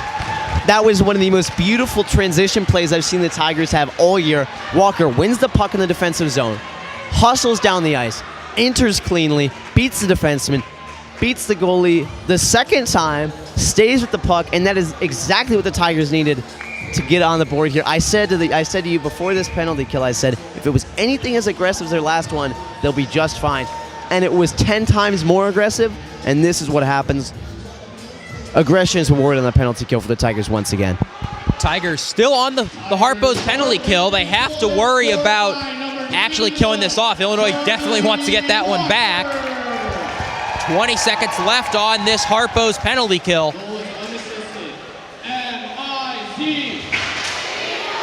A great poke from Tanner Richardson, but unable to get out of the zone. Ellis with the puck. 5 seconds left on the penalty kill. High shot. Richardson had trouble corralling it. It's behind the net, and we're back to 5-on-5 play, and the puck went out right towards Austin, and he's immediately got to skate in for it. Tried the little wraparound pass to no one. That was definitely frustrating because he was going towards the bench, and the puck came right to him. He could have had a breakaway if he had came out and turned right instead of left. And we've got a penalty once more. We had about 10 seconds of 5-on-5 play. Not much 5-on-5 today. Well, I'm going to say it a third time.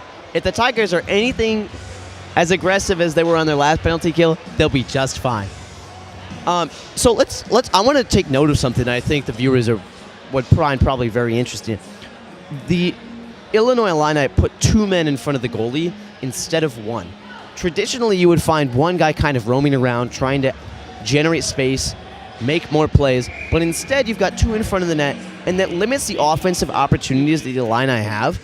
It maintains offensive zone time because it's easier to just pass it between the 3-point players, but it means that you don't really have any of those plays where you can skate into the slot.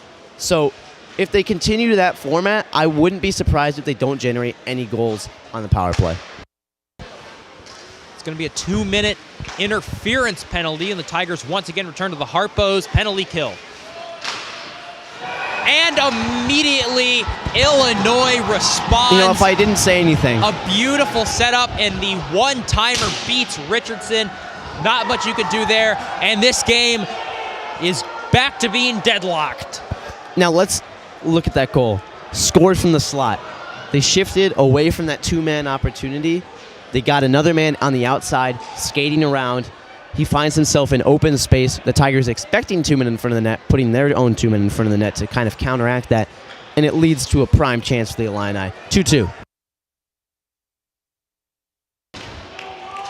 You got to give major props to Illinois for not getting discouraged after giving up that goal and immediately responding is a good save from Richardson off the right pad. And now it's going to be a test of who can win the last 4.5 minutes because both teams probably don't want to go to overtime. They want to finish this thing in regulation. As walking right in is DeGroat. What a chance and what a save. Man, DeGroat's mitts just so silky. I mean, he can really move the puck. DeGroat clears a path for Andrew Knapp. Andrew Knapp tried to center it, but nobody there. Cassiopo skating into the zone is able to get it just in time. DeGroat with the puck.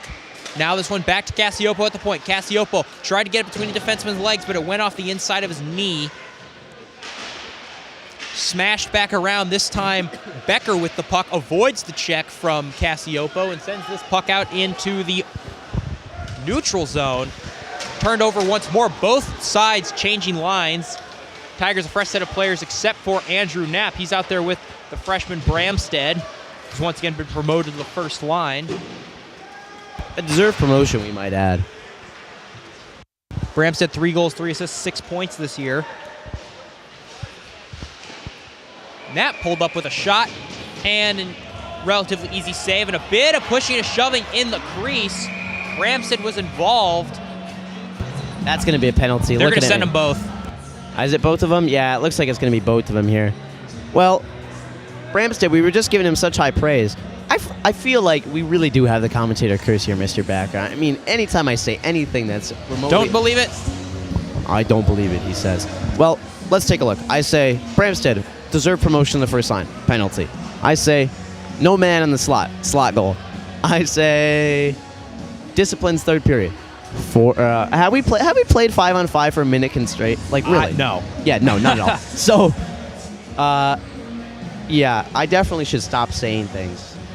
It's That it's Becker and Austin, the two players in the penalty box. Both of them have had some penalty trouble this game. That is Becker's third penalty. I mean, and I think penalty also trouble in Austin's general. third. I think that's both Becker and Austin's third penalty. Well, Becker has gotten Chippy in the corner. So has Austin. I mean, Austin obviously contributing to the physical identity of his team very heavily. He's an energy guy. Yeah, so, I mean, I wouldn't be too upset with him for taking penalties like that. But it's a consistent theme with Austin. At least 2 penalties a game. Yeah, when he's not in the penalty box, he's scoring shorthanded goals. But you got to actually be on the penalty kill. As the Tigers are attacking on this PK, a high shot and out. Important to note, not a PK, a 4-on-4. 4-on-4, rather. But I guess the Tigers really do play better with just 4 guys on the ice. Yeah, so they're keeping that penalty kill unit, but obviously because it's 4-on-4, they are... Ooh, they're letting Baumstark take the face-off as opposed to Buddy, and they're keeping Pidge and Trevor Hug at the defense. Face-off won by Illinois. Buddy trying to fight for the puck. He's able to get it to friendly bodies in the neutral zone. Back with it is Hug. Hug loses control, but Baumstark is there to recover, holding it at the blue line. A nice drop back to Hug, who shoots it, and a save made right there. Battling behind the net, Mason Buddy with the puck. Mason Buddy trying to use his skill to create some open space. Feeds this one off for Baumstark. Short side shot and a save made with 1:04 left on the 4-on-4 and 2:14 left in the period. We're all knotted up once more. Baumstark diving head first like he was sliding into the home there, but able to get the shot off. And that's what I think you expect from your captain, right? Getting gritty, trying to make the play, finish the play for the Tigers there. I don't know, Backer, how are you feeling about this? What would you wager our chances on? If you were a betting man, as you claimed you weren't earlier. Okay.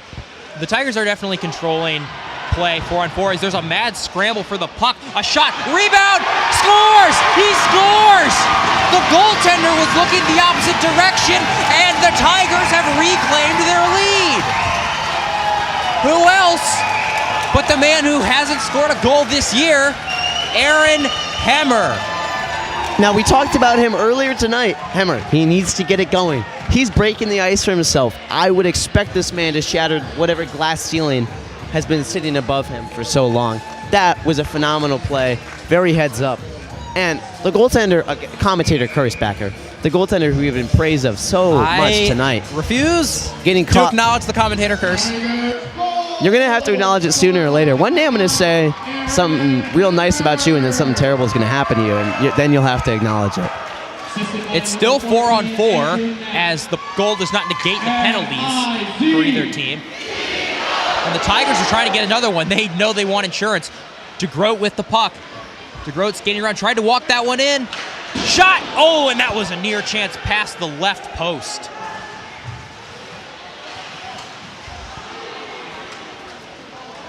And now Andrew Knapp walks in alone.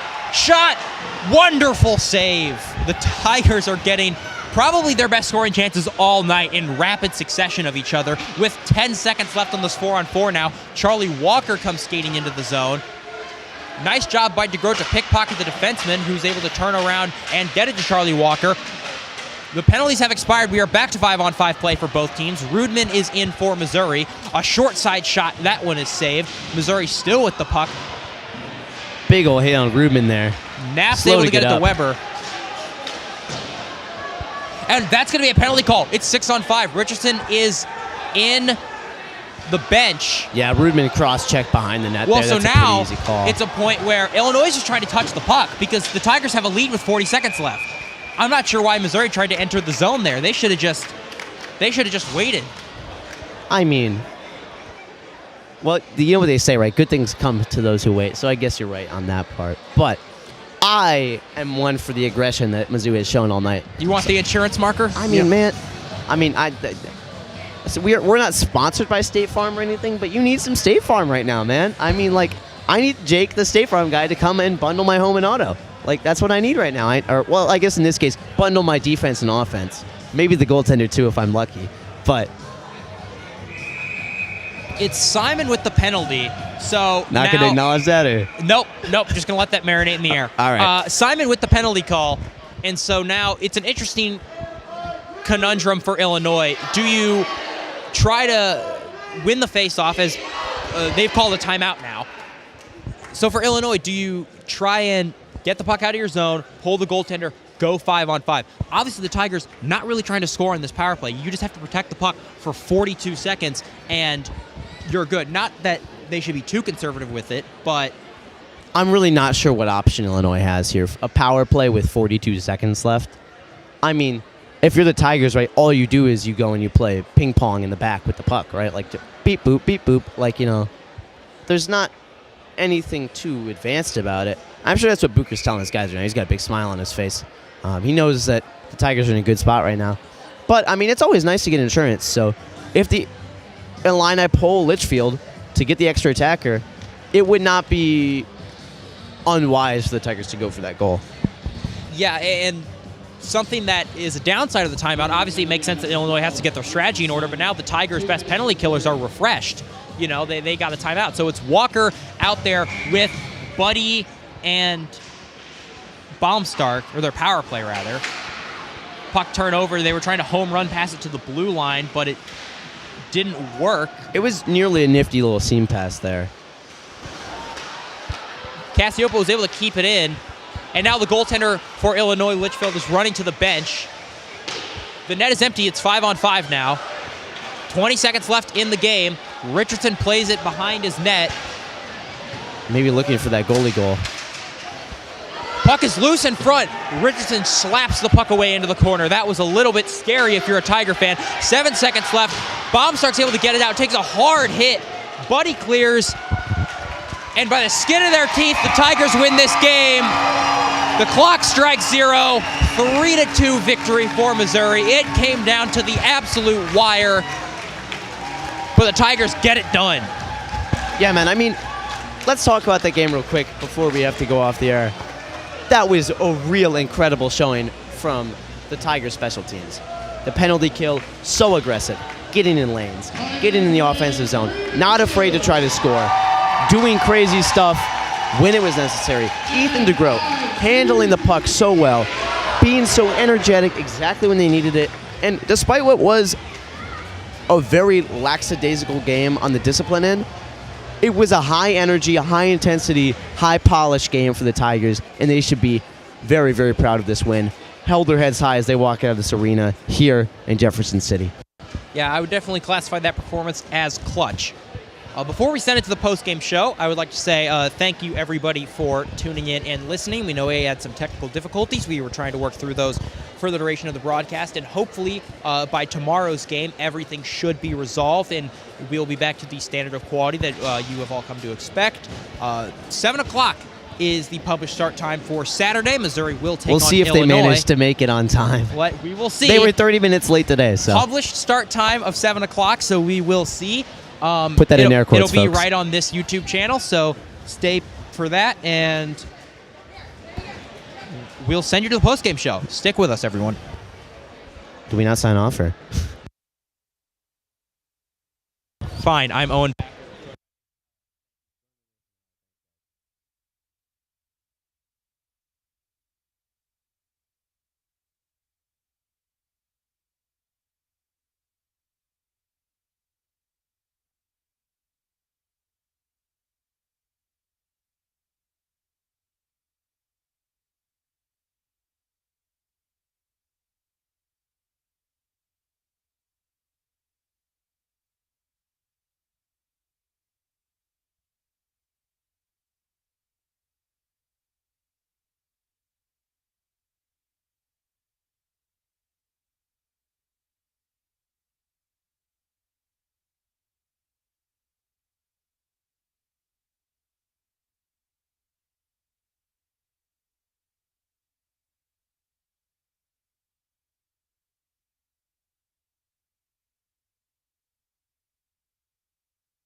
Hello and welcome to the Mizzou Hockey Post-Game Show with Noah Stremick alongside Ian Paprocki.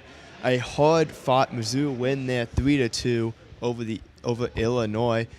Ian, I'll start with you here. I mean, what were your kind of overall takeaways from the game we just saw? I mean, man, what a great game that was. Two teams playing at a high speed, high intensity, all the way from puck drop in the first period to the final buzzer in the third. That was some good hockey, great atmosphere here in Jefferson City, and the Tigers able to just squeak it out at the very end. I mean, that one really could have gone either way. Two goaltenders that played fantastic. Overall, it's a great night of hockey, and it ends on the positive side for Missouri.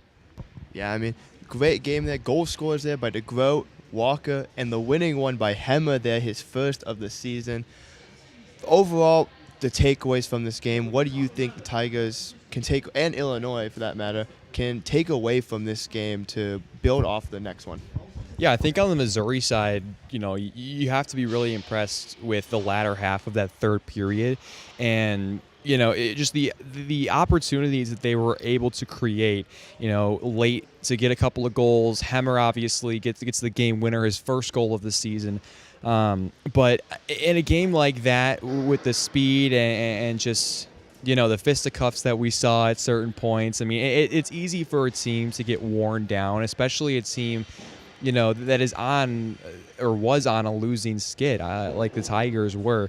But the way that they showed their resiliency late in the game and continued to fight and really did not show any signs of fatigue there and got it done in the end, I thought that was very impressive from the Missouri side. And on the Illinois side, there are no moral victories, but they were right in that game.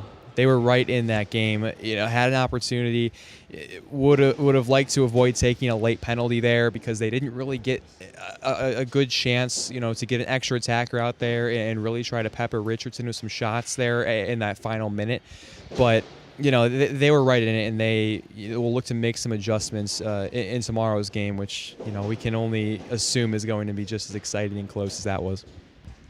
Yep, I totally agree with you there. Missouri getting a ton of offensive opportunities there. A couple of missed chances in there that could have made it.